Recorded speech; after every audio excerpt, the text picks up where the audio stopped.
కోడి పుంజుని ఒక పాము కాటేస్తుంది. ఇంకా ఆ కాటుకి బాడీ మొత్తం విషపూరితం అవుతుంది. ఈ కోడి పుంజు ఒక కోళ్ల గుంపులో ఉంటుంది. ఆ కోళ్ల గుంపులో ఉన్న కోళ్లు ఈ కోడిని గుంపు నుంచి పంపించేయడానికి నిర్ణయించుకుంటారు. ఎందుకంటే కోడికి ఎక్కుతున్న విషయం ఆ కోళ్ల గుంపుకు ఎక్కడ సోగుతుందో అని.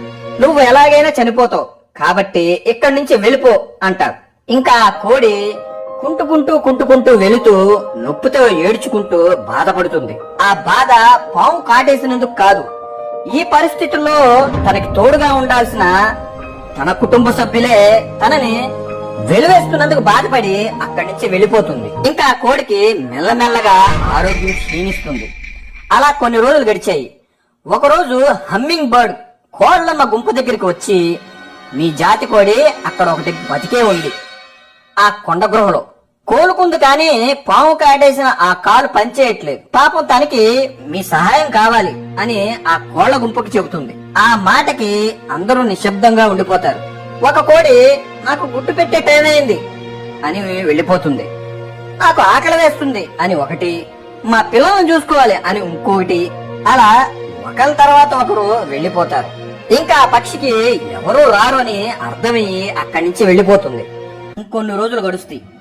మళ్ళీ ఆ కోళ్ల గుంపు దగ్గరికి హమ్మింగ్ బర్డ్ వస్తుంది. అందరికీ ఒక బ్యాడ్ న్యూస్, ఆ కొండ గృహంలో ఉన్న కోడి పుంజు చనిపోబోతుంది.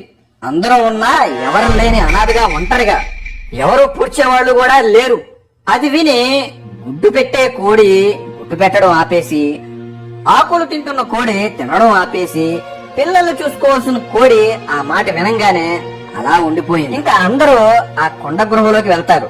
వాళ్ళు వెళ్లేసరికి జరగాల్సింది జరిగిపోయింది, కోడి చనిపోయింది. ఫ్రెండ్స్, ఈ కథలో నీతి ఏంటంటే, కష్టాల్లో ఉన్నవాడి దగ్గరికి వెళితే ఆ కష్టాలు మనకెక్కడ అంటుకుంటాయో అని అనుకుంటుంది ఈ లోకం. బతికుండగా ఏ మాత్రం పట్టించుకొని ఈ లోకం చనిపోయాక ఎంత మంచివాడు, మహానుభావుడు అంటూ తెగ పొగడేసి ఆకాశానికి ఎత్తేస్తుంది.